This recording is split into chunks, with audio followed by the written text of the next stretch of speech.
Berikut adalah kisah Abu Nawas versi fresh dan terbaru dari sang admin dengan judul Abu Nawas mengatasi tetangga yang suka pinjam barang tapi nggak pernah dibalikin.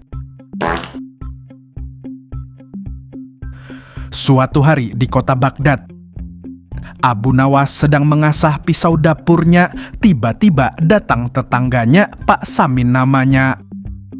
Kebetulan ia adalah tetangga baru, jaraknya 2 rumah dari rumah Abu Nawas.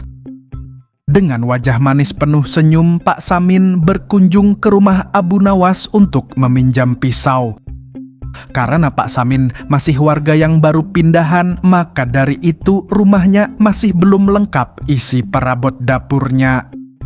Si Samin bilang, "Wahai Tuan Abu Nawas, aku pinjam pisau sebentar ya, buat motong semangka." Abu Nawas pun mengizinkannya untuk meminjam. Ia pun memberikannya dengan penuh senyum juga. Hari itu pun berlalu. Esoknya, lusa, pisau tak kunjung kembali. Beberapa hari kemudian, Pak Samin kembali datang. Kali ini ia pinjam ember. Besoknya Pak Samin pinjam lagi sendok. Lusanya malah pinjam piring. Sampai minggu depan makin banyak yang dipinjam. Wajan lah, gayung lah, kursi lah. Tapi tidak ada satupun yang dikembalikan. Akhirnya perabot Pak Samin jadi komplit, tapi isinya semua barang-barang Abu Nawas. Tentu saja Abu Nawas tak tinggal diam. Bulan berikutnya Abu Nawas datang ke rumah Pak Samin membawa secari kertas catatan dan membawa 2 karung. Samin terkejut dan berkata, "Wah Abu Nawas, tumben mampir kemari, ada perlu apa ya?" Abu Nawas menimpalinya. "Iya nih Min, gua kemari cuma mau pinjem rumah lu. Modiar."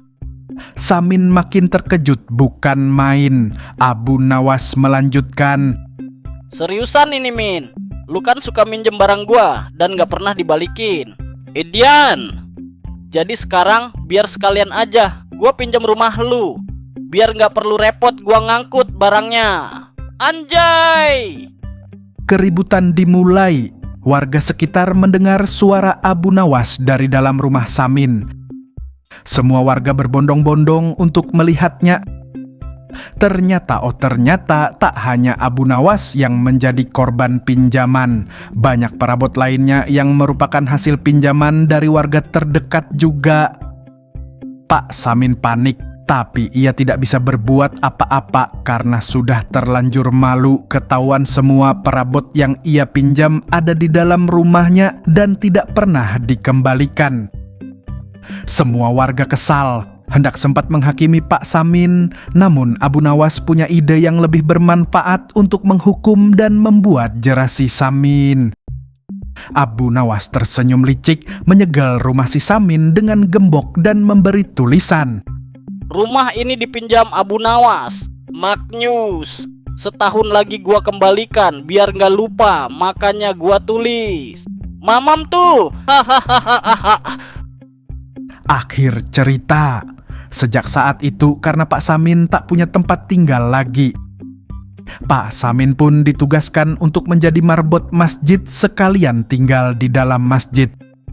Harus bersih-bersih masjid, azan masjid tepat waktu, membersihkan ganggang jalan yang menuju masjid, sekaligus memangkas rumput liar yang berada di sekitaran masjid. Si Samin ditugaskan setahun menjadi marbot agar tabiat kebiasaan meminjam barang orang bisa ia lupakan dan dapat merubah total wataknya. Warga selalu tertawa setiap lewat depan rumah Pak Samin karena membaca tulisan dari Abu Nawas. Dan Abu Nawas, sore itu ia duduk santai di kursi sambil ngopi tanpa perlu risau lagi kursi dan gelas kopinya akan dipinjam. Tamat. Pesan moralnya adalah, lu kan minjem barang gua. Kalau nggak gua pinjem balik, lu nggak nyadar. Nyadar woi. Anjay lah. Anjay lah. Hahaha.